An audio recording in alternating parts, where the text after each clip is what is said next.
audience.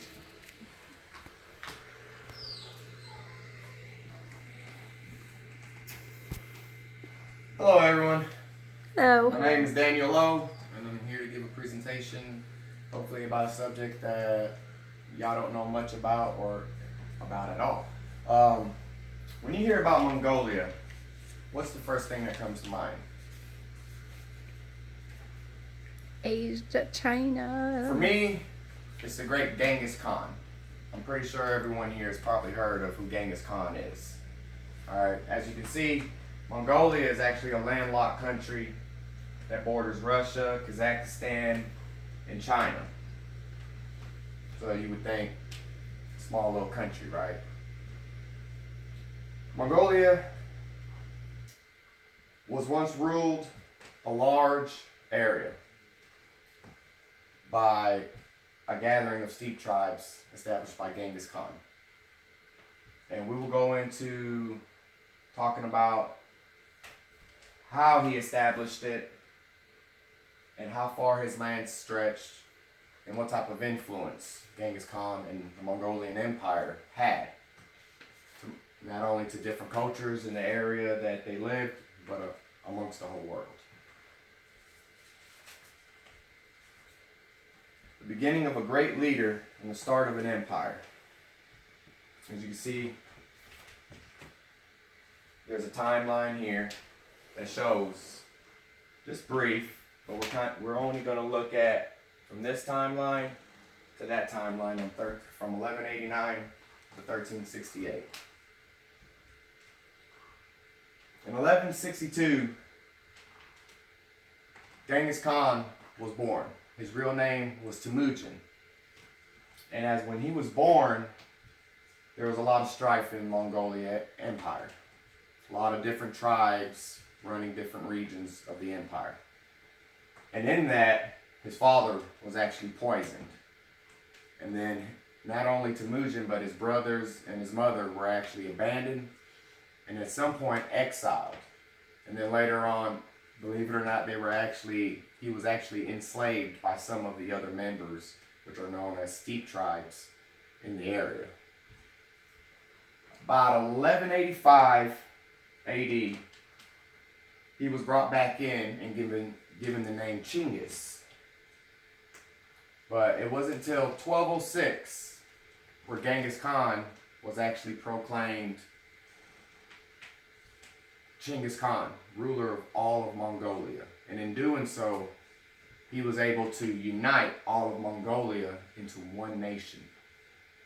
Now, the way he did it is very brutal. He actually beheaded all the leaders of all the tribes. So that way he wouldn't have an uprising coming about within his own country.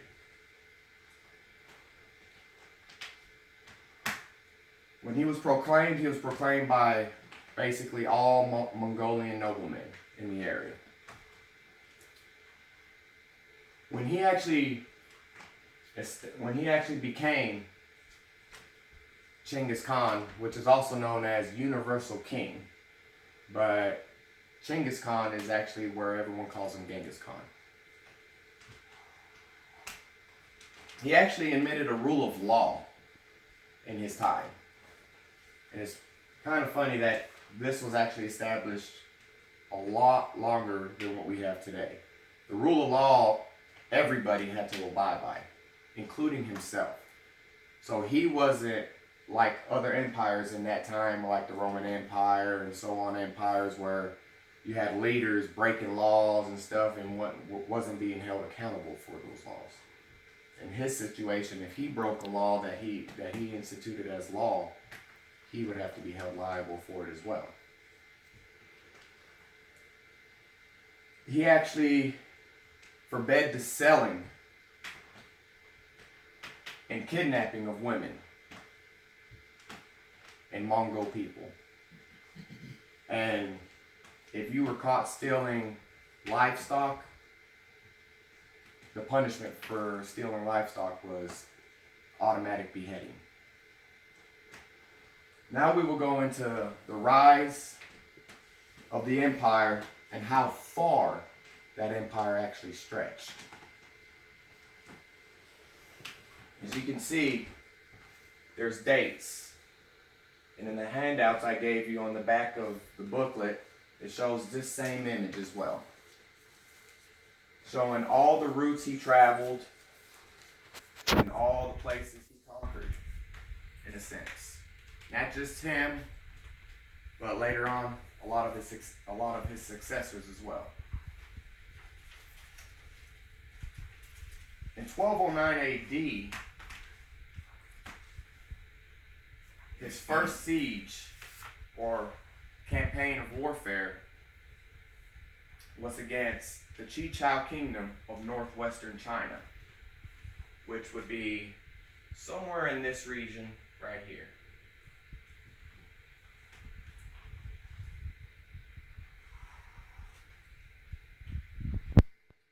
He was actually outnumbered quite a bit by the armies of the Qichao Kingdom. But still, ultimately, he still defeated them. One of the basically smallest armies, but with the most profound horseback riders and the best bow and arrow shooters that you can actually imagine. Like, these guys were really good at riding, standing, and shooting their enemies with bow and arrows. Between 1211 and 1214, he then invaded the Jin dynasty of northern China and sacked the capital of Zagunda, which is known today as Beijing. And he actually did that with the help of deserters from the Jin dynasty as well. He was also in that situation outnumbered as well, but still overcame and conquered the kingdom. In 1219, he went to war with the Khwarizm Empire. Now, the Khwarizm Empire is what is known today as basically Iran, Turkey, Uzbekistan, Afghanistan, that basically this regional area right here. The Sultan there actually had agreed to a truce, a treaty with Genghis Khan. It wasn't until there was a trade that actually went bad, where the Sultan of that empire killed the ambassadors of Genghis Khan. Now, it was from that point on where Genghis Khan said to himself that he couldn't trust the aristocrats or the rulers of those countries that he was to conquer. So, just like he did in his own hometown, by eliminating former rulers and lineages to prevent an uprising, he killed all aristocratic leaders, sultans, anybody that was high in government for that empire, just to prevent anybody from trying to fight against them. Now, Genghis Khan actually was, in history, barbarian. People called him ruthless and so on and so forth. And he actually liked that. He liked the fact that other countries and empires feared him. And we will get to that later on in the topic. Now, in doing so, when he would go to these countries and sack these countries, he would keep a lot of skilled workers, carpenters, jewelers, so on and so forth. Anybody that would gain value to his empire. And the people that weren't valuable, believe it or not, were actually used as human shields in the next attack. In 1221 AD, the armies moved further west. As you can see, 1220, and coming up through the run to 1221. They kept moving farther west until you see the Caucasian Mountains, basically. That area is basically known today as Armenia and Georgia. Riding through as he sacked those countries, he basically went into Russia. And when he went into Russia, he actually met with the Russian armies. But since his campaign was so long, he didn't have supply chains like regular armies would have today, food, medical supplies, and a lot of this stuff. So basically, he grabbed everything he could along the way, and he still prevailed. Now, Russia was probably one of the only countries that he couldn't fully take over, but he did take over a small portion of it. Anything that bordered Mongolia or anything of his travels.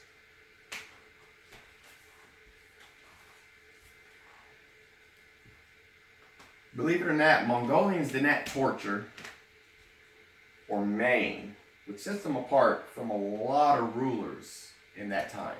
Because even rulers from the Jin dynasty, the Chicha kingdom, the Khwarezmian kingdom, and even around this area, as you can see right here, would be known as today the Roman Empire.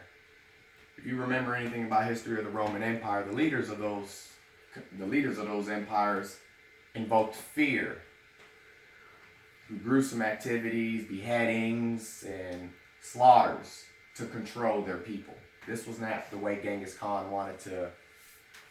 This is not the way Genghis Khan wanted to be known as. It's not the leader he wanted to become.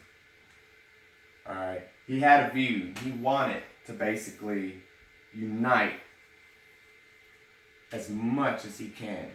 Conquer as much as he can. I mean, that's basically what his rule is. See how far he can go and how far he can conquer. When Genghis Khan returned to Mongolia in 2025, he controlled a huge swath of territory. Basically from Japan to the Caspian Sea.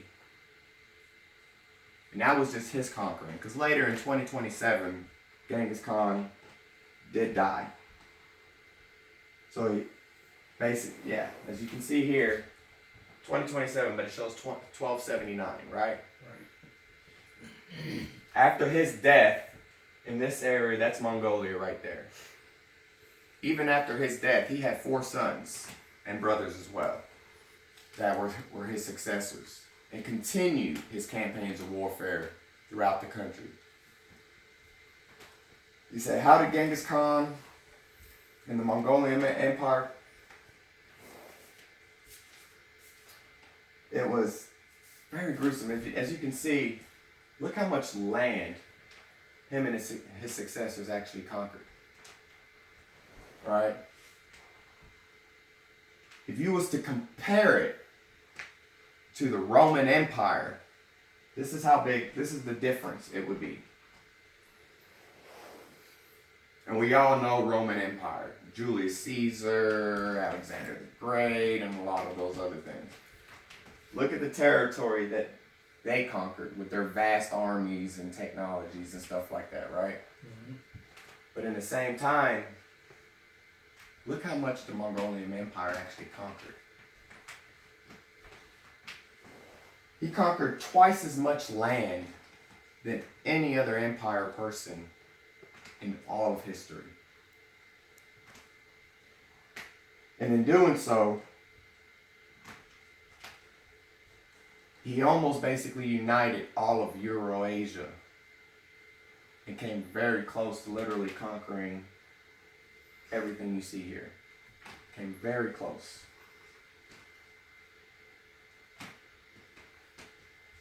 In his travels, basically, the way Genghis Khan influenced the world and everything else was he basically almost united the Eastern and Western civilizations.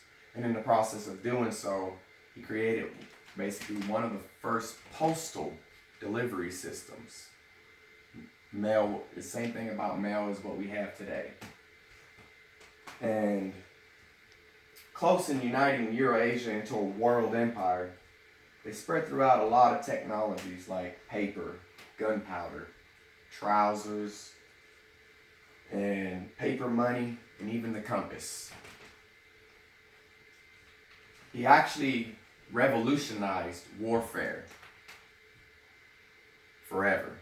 This was the first man to literally use psychological warfare to win all his wars. Because most of the wars that he had were basically, he was outnumbered. So how did he defeat these big empires and dynasties? Through psychological warfare. Because before he would get to those empires, he would basically tell them, or not tell them, but basically he knew that they knew about his travels and voyages. Pretty much word of mouth spread throughout the whole land. So empires that didn't even see him were terrified of him.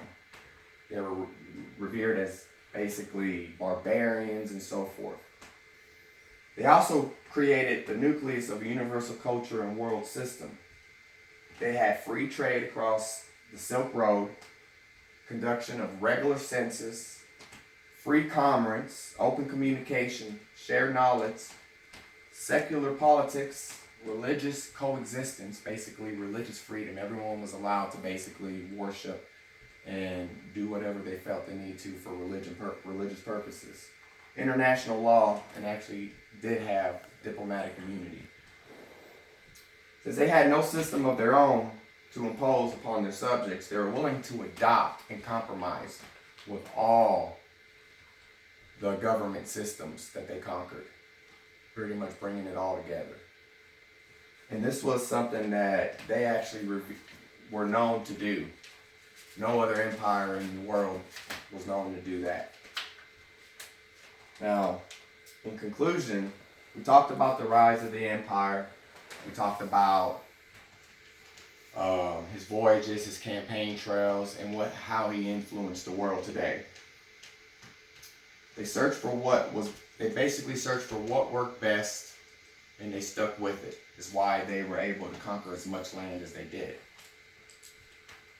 For someone like me that loves history, this is one of the many stories of great leaders and empires I've come to enjoy and literally review. Like, he's basically one of the best leaders of all time. Now, my final remarks, and I'll give you a little bit of fun facts. Genghis Khan did not like taking photos, or did not want his sculptures of himself or something while he was alive. It wasn't until his death they started doing sculptures and paintings of him and monuments of him, as you can see here. And my last fun fact was, through all those travels and conquests, every time he conquered an empire or a city, he basically had first dibs on women. And in doing so, on first dibs on women, he would bring them in, and it was kind of like Muslims, how Muslims have their own horde of women and concubines and stuff like that. It was known that he impregnated over 1,000 women through his lifetime. My hero. 1,000 women. They did a census in 2003, right? And they found that 0.5% of the world's male population, just male, 0.5%, 0.5%, 16 million people that were males are actually descendants of the great Genghis Khan. Wow. And 8% in the area that he conquered, from around Mongolia, Russia, China, Eastern Asia, 8% of the people living today are descendants of Genghis Khan. Can you imagine that? Imagine if there was child support back then. Good Lord. But I hope you enjoyed it, and that's my presentation for today.